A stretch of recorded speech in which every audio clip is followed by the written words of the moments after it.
Alors, Bezat Hashem, le Chok l'Israël ce matin, la Gemara de Gittin 6b. Amarav Chizda, le Olam aliatil Adam ema etera betor beto, שהרי פילגש בגבעה, הטיל עליה בעלה אמה יתרה והפילה כמה רבבות מישראל. Il dit ici qu'une personne doit faire très attention de ne pas faire trop peur à sa femme et à ses enfants. Oui, à ses enfants, des fois on fait peur, mais d'apparence extérieure, mais pas trop. Il y a des gens qui exagèrent, ce sont des dictateurs. Ta femme, c'est pas un sujet à toi. La femme, il faut la respecter, il faut lui parler avec kavod. Et si tu fais trop peur à ta femme, viens voir dans la Torah, qu'est-ce qui t'est arrivé. Il y a une histoire d'un gars, d'une personne dans la Torah, il a fait trop peur à sa femme, dans le prophète. Il a fait trop peur à sa femme. Okay? Qu'est-ce qui est arrivé? Un jour, il a trouvé une mouche dans la soupe. Ça, elle peut pas contrôler elle. Qu'est-ce qu'elle peut faire elle? Elle lui a servi la soupe. Il y a une mouche qui est tombée. Qu'est-ce qu'elle peut faire, elle? Maintenant, lui, il était tellement méchant. Il lui criait, il lui harcelait. Alors, elle s'est sauvée de la maison. Elle s'est sauvée. Où est-ce qu'elle est partie? Chez ses parents. Mais ses parents habitaient loin. Elle a marché 2 jours pour aller chez ses parents. Maintenant, lui, quand il se calme, il oublie tout. Après qu'il se calme, il oublie tout. Alors, il est parti chercher sa femme. Il est parti chez le beau-parent. Le beau-parent, Baruch Haba, comment ça va? Viens, reste avec nous. Une semaine, il restait avec le beau-parent, il leur donnait à manger, ils ont fait le shalom, ils ont emmené le rabbin de la ville, tout ça. Top. Après une semaine, il dit à son beau-père, écoute, je veux partir avec ma femme. Il dit, reste encore un peu, parce que le beau-père, il voulait qu'il reste encore un peu pour calmer. Il dit, non, il dit, ok, yallah, un jour. Après, le lendemain, il dit, je vais partir avec ma femme. Il dit, reste encore un peu avec nous. Le 3e jour, il dit, ça y est, il dit, reste encore, tu sais quoi, on va manger à midi ensemble, et après tu t'en vas. Ils ont mangé midi ensemble, c'était déjà l'après-midi, il est parti avec sa femme. Maintenant, quand il marchait, il commençait à faire nuit.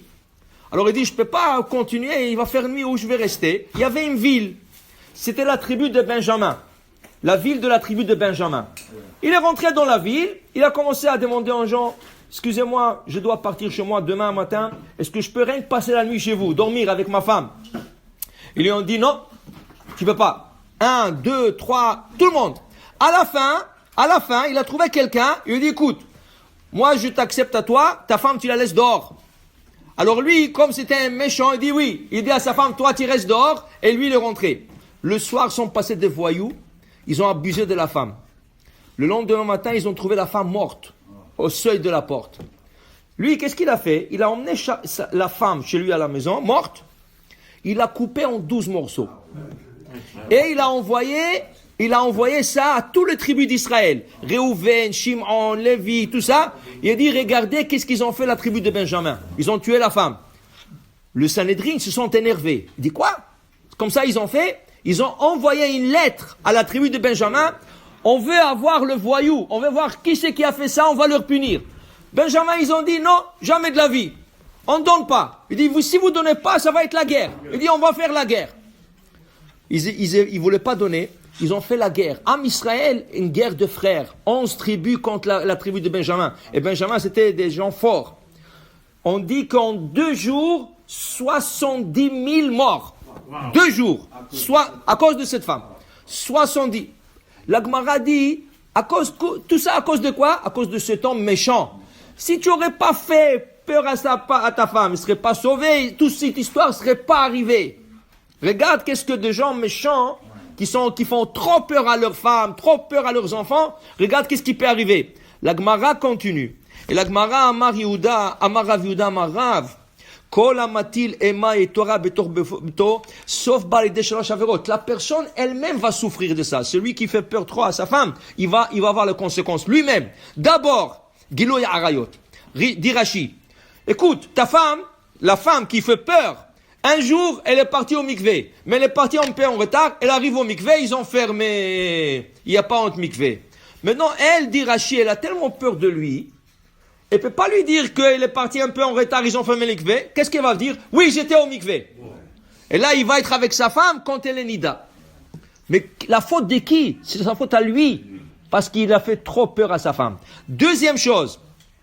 Chilul Shabbat. Dit Rashi, encore, Chilul Shabbat. Il dit, la femme avec les enfants, elle court et tout ça. et c'est arrivé l'heure de Shabbat, elle a oublié d'allumer le bougie de Shabbat. Alors maintenant, dans une situation normale, elle n'allume pas. Elle n'allume pas. Le Shabbat d'après, on lui dit, tu allumes une bougie de plus. Okay? Ou selon certains, c'est pas nécessaire. Il dit Rashi, elle a peur de lui. Il va venir de la synagogue, il dit, hey, pourquoi les bougies de Shabbat ne sont pas allumées? Elle va s'excuser, lui va lui crier, il va lui faire un Shabbat noir pour elle, Hasbe Shalom. Alors, qu'est-ce qu'elle va faire, elle? Elle va allumer les bougies de Shabbat dans le Shabbat, parce qu'elle a peur de lui. Il a causé que sa femme, elle a profané le Shabbat. Parce qu'elle a peur de lui. C'est pas normal. C'est pas normal. Et après, il dit ici, Shfichut Damim. Qu'est-ce que c'est Shfichut Damim? Tu fais trop peur à ta femme ou à ton fils.